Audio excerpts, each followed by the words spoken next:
Daun sup nampak macam tanaman biasa kan? Tapi siapa sangka, daripada satu pokok kecil yang kita tanam di rumah, kita boleh belajar tentang sabar, konsisten dan rezeki yang tumbuh sedikit demi sedikit. Dalam video kali ini, kita akan sembang tentang cara membudidayakan daun sup menggunakan kaedah tradisional, organik dan juga hidroponik. Tak perlu terus fikir tentang hasil yang besar. Kita mula dengan apa yang ada, manfaatkan ruang kecil di rumah dan nikmati prosesnya. Sebab dalam berkebun, kita belajar satu perkara penting. Apa yang kita tanam hari ini, mungkin menjadi rezeki kita pada hari esok. Jadi, jom kita lihat bagaimana daun sup boleh menjadi sebahagian daripada gaya hidup slow living dan mungkin juga membuka satu peluang kecil untuk kita.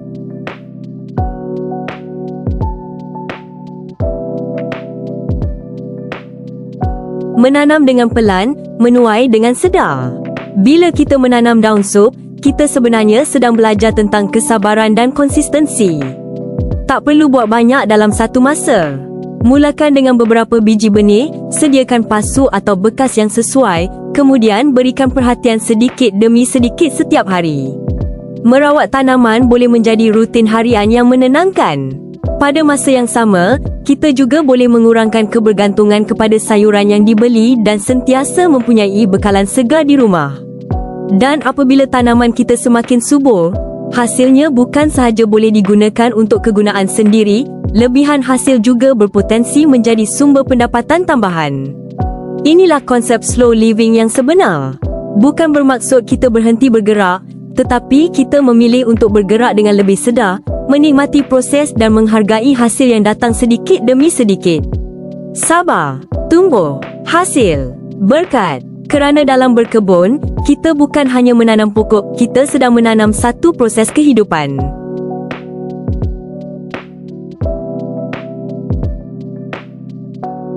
Cara tradisional, tanah, air dan kesabaran.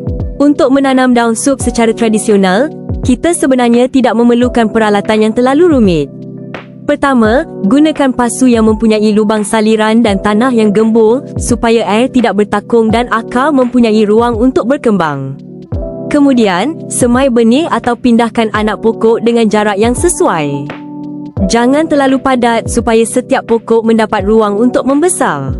Untuk penyiraman pula, siram secukupnya apabila permukaan tanah mula kering. Elakkan menyiram secara berlebihan kerana akar yang sentiasa terendam boleh menyebabkan masalah pada tanaman. Letakkan pokok di tempat yang mendapat cahaya pagi yang sesuai, kemudian pantau pertumbuhannya dari hari ke hari. Dan yang paling penting, jangan terburu-buru menuai. Beri peluang kepada pokok untuk tumbuh dengan baik. Periksa daun, keadaan tanah dan tunas baharu setiap pagi. Beberapa minit yang kita luangkan untuk tanaman boleh menjadi satu rutin kecil yang menenangkan. Apabila sudah cukup matang, kita boleh menuai sedikit demi sedikit dan terus menjaga pokok supaya ia dapat menghasilkan pucuk baharu.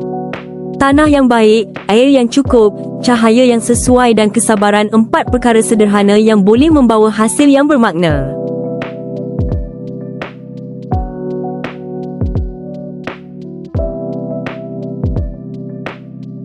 Cara organik, menyuburkan tanah, menjaga ekosistem.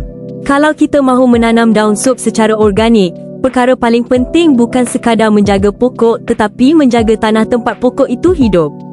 Tanah yang sihat akan membantu tanaman tumbuh dengan lebih baik. Kita boleh menggunakan kompos matang sebagai sumber nutrisi dan bahan organik untuk membantu memperbaiki struktur tanah. Kemudian, kita boleh menggunakan sisa daun kering atau jerami sebagai sungkupan. Sungkupan membantu mengekalkan kelembapan tanah dan mengurangkan penyejatan air. Pada masa yang sama, periksa tanaman secara berkala. Lihat bahagian bawah daun, perhatikan perubahan pada warna atau bentuk daun dan asingkan bahagian yang rosak supaya masalah dapat dikenal pasti lebih awal. Jika menggunakan semburan atau larutan organik, gunakan dengan berhati-hati dan ikut keperluan tanaman. Organik bukan bermaksud semuanya boleh digunakan sesuka hati. Kita tetap perlu memahami bahan yang digunakan dan kesesuaiannya untuk tanaman. Apa yang menarik tentang kaedah ini ialah kita bukan hanya menjaga daun sup. Kita sedang membina ekosistem kecil. Bahan organik membantu tanah yang lebih baik menyokong tanaman dan tanaman yang sihat memberikan hasil kepada kita. Itulah semangat slow living dalam berkebun, rawat masalah kecil lebih awal, bukan menunggu sehingga tanaman tertekan. Kerana berkebun secara organik bukan tentang mengejar hasil dengan cepat, tetapi membina tanah yang baik supaya hasil boleh tumbuh dengan lebih semula jadi.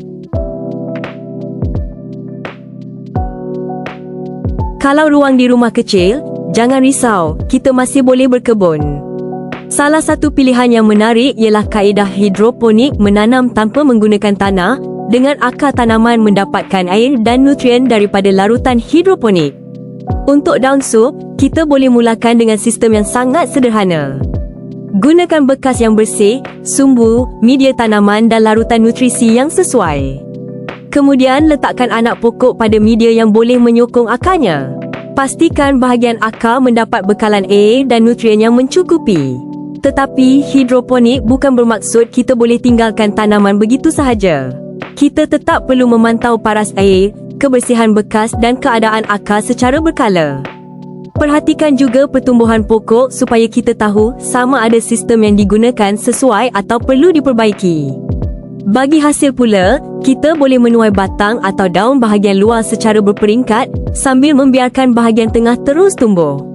Kalau baru hendak mencuba, jangan terus buat sistem yang besar.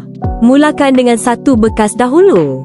Fahami ritmanya, lihat bagaimana pokok bertindak balas, kemudian barulah tambah kapasiti. Itulah seronoknya berkebun di rumah. Ruang kecil bukan halangan untuk kita mula menanam. Kadang-kadang satu bekas kecil pun sudah cukup untuk membuka satu dunia baharu belajar, mencuba dan menikmati hasil tanaman sendiri.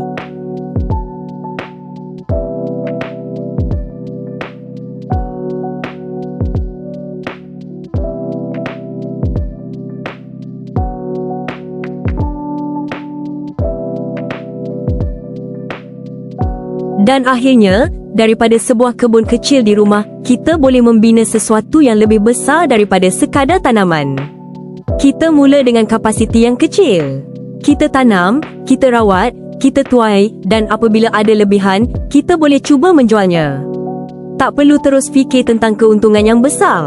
Mulakan dengan rekod kos yang sebenar, jual dalam saiz yang praktikal dan bina pelanggan sedikit demi sedikit. Mungkin bermula dengan jiran, kawan, warung kecil atau komuniti di sekeliling kita. Apabila ada hasil, jangan lupa simpan sebahagian keuntungan untuk membeli benih, menyediakan media tanaman dan memperbaiki sistem kebun. Tanam, rawat, tuai, jual, tanam semula. Begitulah kitarannya. Dan yang paling penting, pendapatan tambahan bukan hanya tentang berapa banyak yang kita dapat hari ini. Ia juga tentang konsistensi, kepercayaan dan hubungan yang kita bina dari masa ke masa. Jadi, kalau hari ini awak cuma ada satu pasu daun sup di rumah, tak mengapa. Mungkin itu bukan sekadar satu pasu. Mungkin itu permulaan kepada satu hobi, satu kemahiran dan satu jalan rezeki. Terima kasih kerana bersama Kak Syaz dalam perkongsian kali ini. Kalau awak suka perkongsian tentang gardening, cooking, hobi dan kehidupan seharian, jangan lupa ikuti Kak Syaz Lifestyle. Kita jumpa lagi dalam video seterusnya. Tanam dengan sabar, nikmati prosesnya, dan biarkan rezeki tumbuh perlahan-lahan.